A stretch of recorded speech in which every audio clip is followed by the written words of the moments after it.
Hey guys, my name's Rebecca Green. I'm a divorce real estate specialist, but today we're not talking about real estate. We are still talking about divorce though. So I got a call from a friend the other day who I've known for a really long time, and she's like, "Hey Rebecca, I think we're getting divorced. It's for real this time." And sometimes I get those phone calls and it's like, "Oh my gosh, I had no idea." And so this was one of those I have no idea phone calls. And we just talked. And one of her biggest questions was, what do I do? I know that this is no longer for me. I don't want to stay in it longer than I should. It's over for me now. Now what? And so here are a few things that she and I talked about on the call. And again, this is just like the Rebecca advice. This is as if you're sitting in my kitchen and you were my friend and you're like, "Hey, I think I've got to get divorced. What should I do?" And there's a few things that you've got to do first. Number one, you've got to get a plan for yourself financially. Now, keep in mind, this plan for yourself financially has nothing to do with your future. It has everything to do with your present. I want you to start thinking in 3 to 6 month increments because you're smart and you're resourceful and you can do this. But if you're thinking about your personal finances for the next 100 years, you're going to lose your mind. What I want you to do is think about, how do I survive for the next 3 months, for the next 6 months? For a lot of people, that means you need to get another job, or you need to change jobs so that you're not working nights and weekends if you have kids involved. So number one, get a plan for your financial safety for 3 to 6 months. If you're in a marriage where you don't have control of the finances, you need to start understanding your finances, making a call to your CPA, making a call to your tax person. If you're in a marriage where, because you start to ask those questions, you become in an unsafe place, there are resources for you. Please reach out to me. My contact information is all over the internet. I'd be helpful to help you find someone who can help with what that's called financial abuse. If you're unable to leave because you don't understand your own personal finances, because you're locked out of bank accounts or something, it's a real concern that I see a lot in my line of work, and it's a serious problem. But if that's not you and you're just like, "Oh my gosh, I don't even know anything about personal finances, I need help," this is where you start learning. And it is part of the divorce process. It is getting a plan for how you show up and function as a single person. It's big and it's scary, and I know it's new, but I also know you can do it because I watch people do it all the time. I've been reached out to, I have 3 or 4 different financial partners who I work with that coach people on getting finances together after and during divorce. It's a big deal, and if you're scared of it, it makes sense that you're scared of it, but that's one of the first things you have to do, is to have a plan, because in addition to the emotional and mental insecurity that's going on around you, the last thing that you want is financial insecurity. So having a plan to be able to buy groceries, put food on the table, make sure your utilities are paid, and that you, and if the kids are involved, you guys have a safe place to live, is number one. So that's my first piece of advice. Get a plan financially. And it's not a plan for the next 3 years. It's literally a plan for the next 3 to 6 months. And then after those 3 months are up, you're going to get another plan. It may be some part-time jobs. It may be waiting tables in the summer and doing book work in the winter, but having a financial plan, that's super important. Another thing that you need to have a plan for is friends and family and support. Unfortunately, you won't really be able to tell what that looks like until you actually pull the trigger, because divorce and separation will trigger your friends and family in ways that you don't even think about. And there'll be people that support you that you didn't know would support you, and there'll be people that leave you that you wouldn't have ever thought would leave you.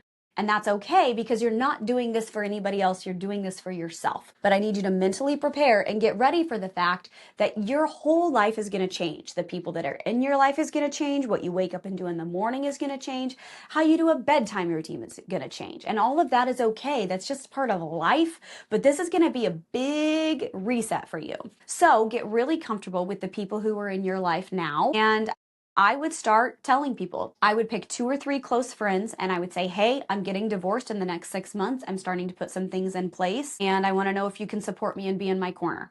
I want to know that I'm loved. I want to know that I'm supported. I want to know that I'm not alone. Can you do that for me?" And some of them can say yes, and some of them may say no, but making sure that you have a group of people to support you outside of your family. Why is outside of your family important? Your family's going to have a really different reaction to your divorce than what you think they are. But there are weird things that happen in a divorce. And like I just said, it triggers people in weird ways, including your family. They don't want to see you divorced. Even if your marriage was awful, they would have rather see you put it back together most times. So having friends that you can go to and vent to.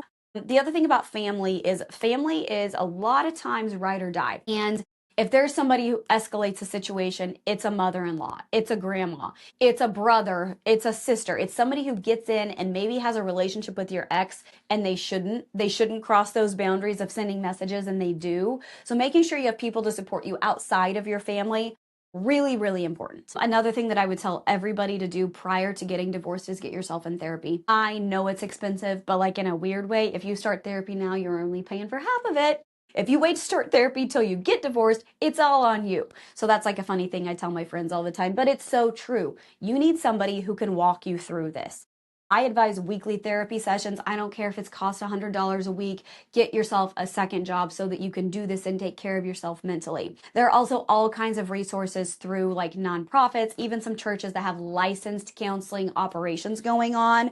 It's like, hey, I'm getting divorced. Can you help me? And somebody to sit down to reframe your mindset, somebody outside of your everyday life, besides your friends, besides your family, a licensed professional that you can sit down and talk to is going to do wonders for you. One of the biggest benefits of therapy is simply just talking, because what it does is it makes your brain organize the story. And sometimes when you're living in the story, it's so wild and out there and chaotic that you can't really organize it. But when you go to therapy and you have to put into words what's going on in your life, it helps your brain kind of like settle down and go, actually, okay, that's what's going on.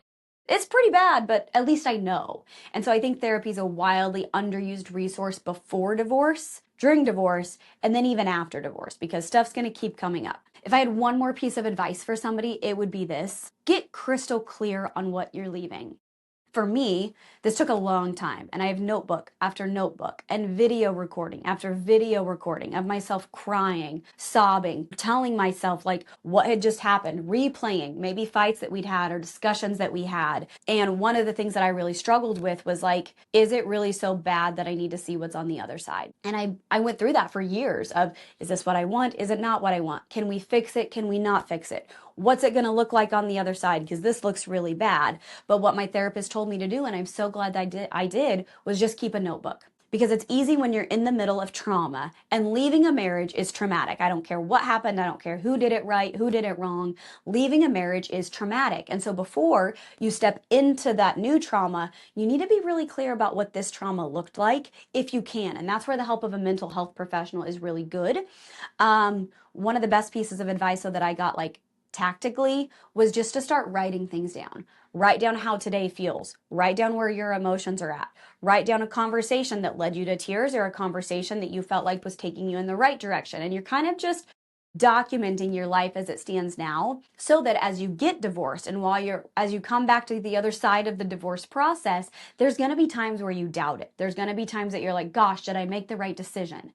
And for me, having those notebook of things, and it felt really weird to start with because I'm a very positive person, and it almost felt like I was keeping a record of wrongs, and I didn't want to do that. That's my kid's dad, somebody I was married to for more than a decade. But it did help on the other side of it as I was going through the hard stuff to really face the facts that, like, yes, we needed to end this marriage. Yes, it was in my best interest and his and the kids for us to separate. And so if I was giving advice to a friend, I would say, start that note in your app, girl. Start that note in your app, man, and realize all the times that you walk in the door and she fights with you and she tries to pick a fight. Whatever it is, it's making sure that you're very clear on where you're at now and where you want to go with life. So those are my pieces of advice as a friend. If you ever need somebody to talk to, I'm right here.